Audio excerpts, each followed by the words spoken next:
Hey guys and gals, I got another one for you today. Today I'm in my machine and I finally achieved the ace tanker in this. Flying solo on Fjords, standard battle. Now, machine. When I first ground the contract for the machine, I thought I was going towards like this epic vehicle, and Hoops actually bought it instead of grinding the contract. And he thought it was good, not great. But then he got it so early that he was focused down quite a bit. Because generally, when new tanks arrive, people want to try to kill it. I think that's just my thing. I ground this out pretty fast. Worked my butt off to get this thing, thinking it was going to be a godlike tank, and it's everything I didn't think it was. It's a very patient heavy tank. I'd compare it more to the 50B than to any of its other counterparts. Um, it's close to the TVP just with like mobility and the autoloader obviously, except the TVP has good concealment and vision, so it can run around the map and not get spotted. So you can get into positions a lot better with the TVP, and I feel like you can get out of positions better in the TVP because you can just sneak in and out. If this was able to do that, I probably wouldn't mind it too much. The armor's kind of troll unless people are using their prem rounds.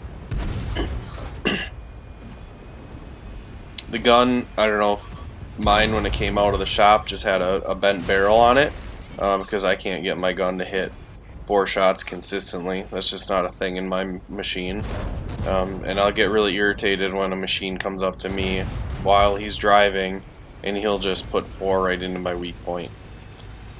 I don't spam a lot of heat, which Hoop says that helps. That's just not my thing.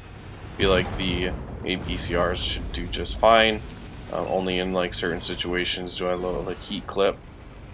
It's not like I'm saving my silver for anything. I've gotten all the lines completed, but just out of challenge to myself, I like to try to not use premium rounds. But that's enough about the machine. I mean, I know a lot of people think this thing's OP, and to me, anyone that thinks this tank's OP doesn't have this tank.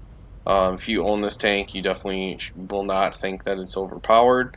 That's just my opinion. If you're a good patient player and you like the 50B, then you'll probably like this tank. If you like the TVP, the Chieftain, or the IS-7, which are the other parts made that makes this vehicle, um, I'm sorry to disappoint, but it's not really like those tanks. Alright, I said enough about the Chieftain. I went on a little rant there, so thanks for listening to the rant.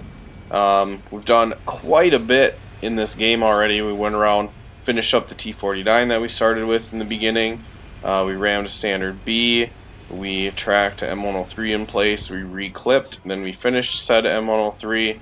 And then now we are headed back towards the base because our north flank fell, which is hilarious because you literally could have 3 tanks up there and you should be able to hold it all game long. But some people don't like to push. Some people push when they shouldn't push. Whatever, it is what it is. So we take down the T57 heavy, and then there's the FV202.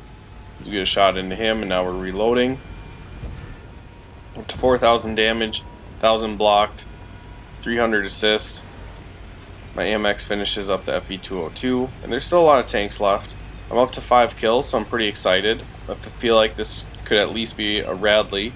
Hopefully a Top Gun for sure. And potential for pools, but I gotta get my butt going if I want to pools. And chances are those 2 are going to die in the south there, so I don't think I'll have that opportunity. So we find like a full health super conk. Good job, buddy. What are you doing? Get a track in. Put another shell in.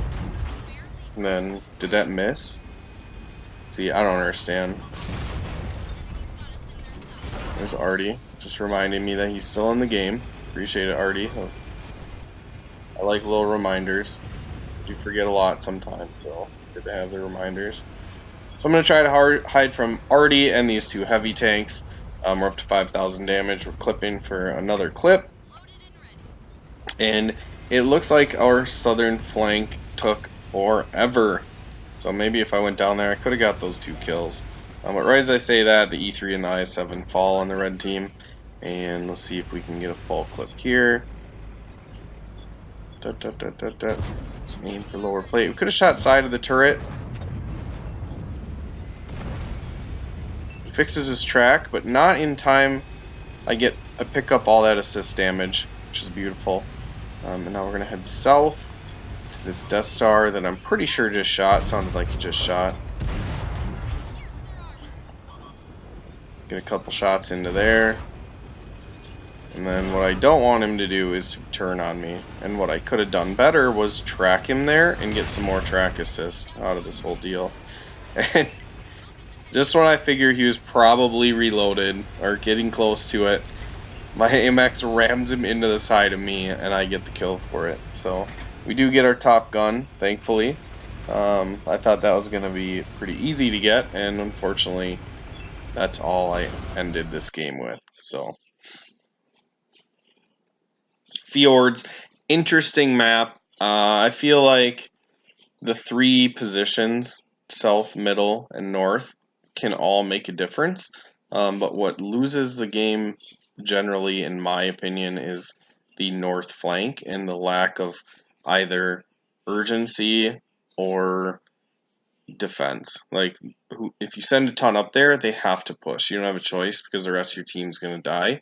And then if you only send a few up there, you can just lock down a defense the whole game and let your team in the south win. South and the middle win for you. So that's kind of how I feel Fjords always plays out.